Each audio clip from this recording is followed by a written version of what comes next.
Salut, salut! Bonjour. Bienvenue pour le nouveau Stormbringer 24. Avec un chef gobelin sur ses champignons. Alors là ils disent Louvre Boss et sur Guess Workshop c'est Lone Boss. Donc c'est selon comment on veut le dire quoi. Figurine à 25 euros. Donc je rappelle les Stormbringer sont passés à 10,99. Donc on fait quand même on va dire 15 euros d'économie quoi si on arrondit.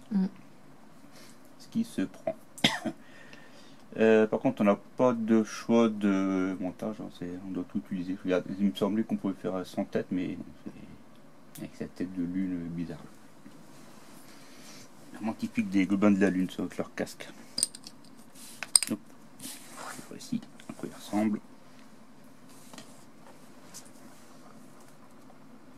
Une figurine à coller.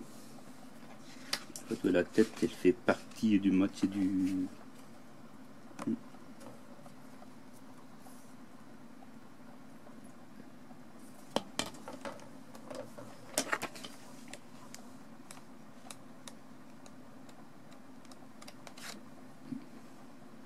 Sorti comme en 2019 je crois. On est en 24 et bientôt 25. Donc les villes du ciel obscur, hein, c'est tout simplement les gobelins de la nuit, hein, tout simplement. Ici on a un des chefs des gobelins de la nuit. Ils se prend pour leur grand roi. Une thématique avec les champignons, leur grand bonnet, les squigs. C'est vraiment les gobelins de la nuit typiques de Warhammer Battle d'avant. C'est vraiment le même principe, quoi. Avec leur lune. Ce qu'on a aussi avec les massutes, les fanatiques là aussi, qu'on a eu la fois passée. Donc voilà. L'ordonnance du chaos. Voici les porte-pièces de Nurgle. Ici, un des lieutenants qu'on avait avec les fins des temps. Ces figurines-là. Et Rotigut, un personnage spécial. Donc là, on a les forces de Tzench, les forces de Slaanesh, les forces de du Skaven, hein, du roi Corlu. Je rappelle maintenant, il est arrivé au Panthéon du Chaos. Donc ils sont plus 4, mais maintenant ils sont 5. Les forces de Nurgle et les forces de Khorne. Le crépuscule caché, donc ça revient un petit peu à ce qu'on a vu la fois passée avec le royaume de l'ombre. Avec Morathi et. J'allais dire Malekith, mais non, on l'a changé maintenant, c'est Mollarion, je crois qu'il s'appelle. C'est pas des soucis de droit d'auteur. Ça, c'était la prison de Slaanesh quand ils l'ont emprisonné. Avant la fin des temps, Slaanesh a été emprisonné, donc il a réussi à s'évader, il me semble. Mais il était en prison, il était enfermé là-dedans, dans un terrain d'ombre, contre les terrains d'ombre en fait. Et c'était quelque part ici, je crois qu'ils sont emprisonnés. Entre l'Ulgu et le royaume des morts. Le royaume de la lumière et Ulgu, donc qui était quelque part emprisonné dedans.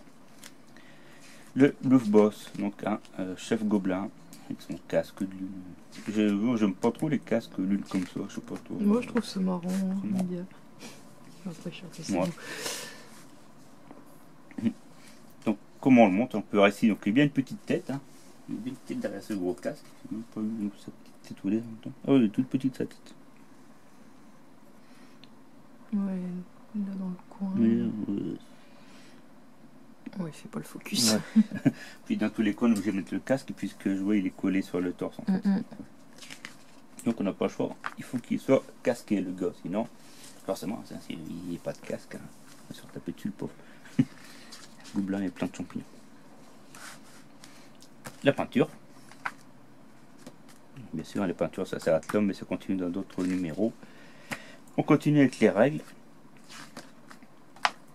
Là, donc les actions héroïques et les aptitudes de commandement, comment ça se passe, qu'est-ce que c'est que les actions. Les fiches techniques du Louvre Boss. Les petites règles spéciales qu'il a.